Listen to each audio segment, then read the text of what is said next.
शाहनवाज भट्टी साहब। बिस्मिल्लाहिर्रहमानिर्रहीम। Thank you chairman sir. Chairman sir, वैसे ऑन अ लाइटर नोट, कल से एक नोटिफिकेशन हुआ है जी डिप्टी प्राइम मिनिस्टर का। तब से मेरा भी दिल कर रहा है कि आपसे रिक्वेस्ट करूँ कि सर मुझे भी वाइस चेयरमैन सेनेट लगा दे सर। एक नोटिफिकेशन निकाला है जिसमें जो दिल करे लगा दे सर। जहाँ डिप्टी प्राइम मिनिस्टर बन सकता है वहाँ वाइस चेयरमैन सेनेट भी लगा से हैं तो सर, लगा दीजिए सर। आप को चेयरमैन समझे। अच्छा सर, जिस वक्त हम बात कर रहे थे उस वक्त एक बड़ा ही अनवरनाक वाक़या हुआ इस वक्त लाहौर में माल रोड पे। कुछ किसान इकट्ठे हुए अपनी ट्रालियाँ और अपनी गंदम लेके, और अल्हम्दुलिल्लाह जो तो पीटीआई से जुल्म पंजाब पुलिस करती थी, आज उससे ज़्यादा जुल्म उन्होंने किसानों पे किया। मारा गया, पीटा गया, वहाँ पे शेलिंग की गई। और किया क्या कि किसान प्रोटेस्ट क्यों कर रहे हैं सर? किसान प्रोटेस्ट ना करे तो क्या करे वैसे? जिसकी 2500 रुपये मन गंदम ना बिके सर, आखिर वो कर ही क्या सकता है? और मज़े की बात सर, आज कुछ ऐसे फैक्ट्स लेके आया हूँ कि शायद आप भी परेशान हो जाएंगे।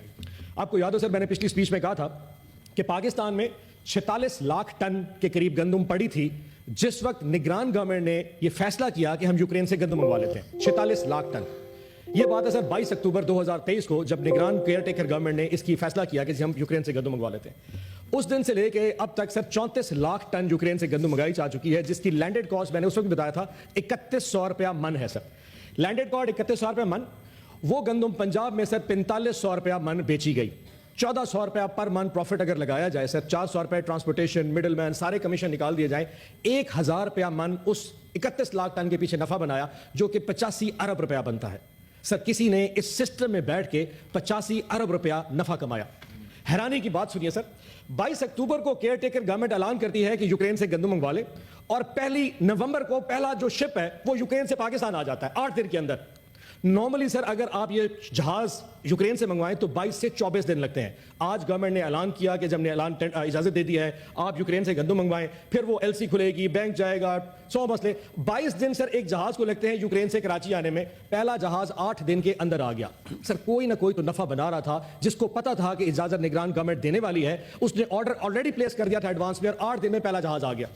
इस वक्त कराची में 3 जहाज ऑलरेडी इस वक्त भी खड़े हुए हैं, यानी कि कोई पूछने वाला नहीं था कि पंजाब की किसान की गंदम 46 लाख टन रुल रही है सब गोदामों में, और 34 लाख टन को यूक्रेन से पहले मंगवा चुका था। ये 85 अरब का नफा किसी न किसी ने तो बनाया है। उससे बढ़कर देखे, $1 अरब की टोटल ये एक्सचेकर को जो इंपोर्ट हुई है, उसमें गवर्नमेंट ऑफ पाकिस्तान ने $1 अरब का अपना लॉस बुक किया, यानी कि हमारे रिजर्व में से $1 अरब यहां से चले गए। ये भी किसी को ख्याल नहीं आया। आज जो किसान लाहौर गया बैठा था वो कह रहा था कि मेरा खर्चा 1,40,000 रुपया पर एकड़ के पीछे आया। अगर गवर्नमेंट मुझे 2500 रुपए भी, इस वक्त उसकी 2500 में गंदम है, तो मैं 50,000 रुपए एकड़ का लॉस कर रहा हूं। इस वक्त पंजाब के किसान को 100 अरब का लॉस हुआ। और जनाब चेयरमैन ये याद रखिएगा, ये लॉस जो आ जाए अगले 3 साल इसके आफ्टर शॉक्स आएंगे। अगले साल गंदम किसान काश्त नहीं करेगा, फिर ये गवर्नमेंट फिर पैसे मंगवा के बाहर से फिर गंदम इंपोर्ट करेगी, उस पर फिर पैसा बनाया जाएगा। ये एक ऐसा विशेष सर्कल स्टार्ट कर दिया है जो कि नेवर एंडिंग हो चुका है।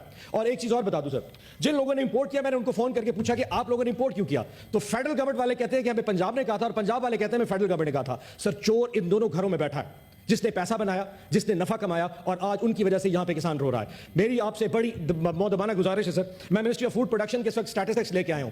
जिस दिन 22 अक्टूबर को 2023 को फेडरल कैबिनेट को ये प्रपोजल दिया गया था, उस वक्त ये लिखा पड़ा था कि पाकिस्तान में 44 लाख के जखायर, उस वक्त 60 लाख टन के जखायर पड़े थे।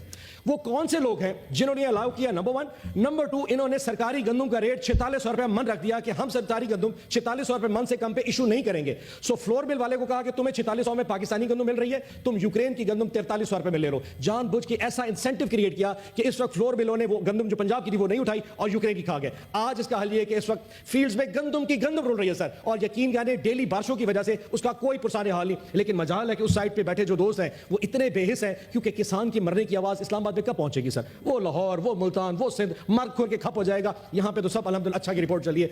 मेहरबानी चेयरमैन साहब, अगर हो सके तो सेक्रेटरी फूड और मिनिस्टर फूड को बुलाएं और उन्हें कहें निगरान गवर्नमेंट ने ये जो प्रपोजल दिया था ये किसके कहने पे, किस इंटेंशन पे, और जिन जिन लोगों ने ये इंपोर्ट किया है, जिनके शिप्स आए थे, खास तौर पे जिनका शिप 8 दिन के अंदर आ गया था, उनको बुला के पूछा जाए कि तुम्हें कैसे पता था कि ये गवर्नमेंट ऑफ पाकिस्तान अलाउ करने वाली यूक्रेन गंदम जो तुमने 1 महीने पहले इसका ऑर्डर प्लेस कर दिया था। इसकी इंक्वायरी कर रहे हैं, वरना मेरा और आप दोनों का दामन जो है ना वो इसे हमेशा के लिए अलाउड रहेगा। दूसरी चीज है, बाबर सत्तार साहब के हवाले से हर बंदा डिस्कस कर रहा है सर, उनके खिलाफ जो कैंपेन है हम उसकी मजम्मत करते हैं। यानी कि एक शख्स अगर ये पूछे कि ऑडियो लीक्स कौन कर रहा है, ये जो लोग की व्हाट्सएप की कॉल्स है वो कौन इस वक्त बैठ के रिकॉर्ड कर रहा है, उस पे इदारों ने उनको रिक्वेस्ट किया कि आप रिक्यूज करके साइड पे हो जाए। आज तक किसी इदारे ने किसी जज को कहा होगा कि तुम रिक्यूज कर दो? चेयरमैन साहब से रिक्वेस्ट है कि हमें जो लग रहा है, उस शिबली फराज साहब ने इशू रेज किया था कि आखिर इतनी जल्दी क्या है कि एपी के गवर्नमेंट के کے پی کے سینیٹرز کے آئے بغیر آپ کو اجلاس بلانے کی جلدی کیا تھی؟ اب ہمیں سمجھ لگ رہی ہے اس ایوان میں کچھ نہ کچھ تو ایسا ہونے والا ہے جس کا صرف آپ کو بھی شاید پتہ نہ ہو، لیکن میں آپ کو بتا دوں ہم اس کا حصہ نہیں بنیں گے، اور میں آپ کو ایڈوانس اطلاع دے رہا ہوں وہ ہوگا کیا۔ ہم شاید ربر سٹیمپ بننے والے ہیں ٹرم کو ڈیفائن کرنے کے لیے کسی عدلیہ کے لیے، یہ کم از کم ایوان اس کا حصہ نہیں بنے گا۔ یاد رکھیے گا چیئرمین صاحب، اگر ہم نے ٹرمز ججز کی ڈیفائن کرنی شروع کر دی تو پھر کل کو ایکسٹینشنز بھی ہوں گی، وہ ایکسٹینشن جو ہمارے بھی گلے پڑی ہیں، اور آج میں مانتا ہوں کہ ایکسٹینشن کچھ ہمارے گلے پڑی ہیں۔ اگر جوڈیشری کی ٹرمز ڈیفائن کرنے کے حوالے سے 2/3 میجورٹی تمام اسمبلیوں میں لی گئی ہے اور سینٹ بھی اس کا پارٹ بن رہا ہے، کم از کم ہم یہاں پہ اس کو یہاں پہ سپورٹ نہیں کریں گے۔ اور اگر یہ پروسیس اس لیے بنایا جا رہا ہے کہ یہاں پہ پی ٹی آئی کے سینیٹرز نہ آئیں اور ان کے آنے، سر ہماری نمبر گیمز مکمل ہے، میں اس فورم کے توسط سے آپ کہہ رہا ہوں ہمارے 36 سے زیادہ نمبرز ہیں، ان لوگوں کے پاس 2/3 میجورٹی نہیں ہے۔ تو آپ سوچ لیجئے گا کہ اگر آپ نے ججز کی ٹرمز کی ڈیفائن کرنے کے حوالے سے ربر سٹیمپ بننا ہے، کم از کم تحریک انصاف کے پاس 2/3 میجورٹی آپ کو پورا کرنے کے حوالے سے پورے نمبر کے موجود ہے۔ Thank you so much, thank you so much sir.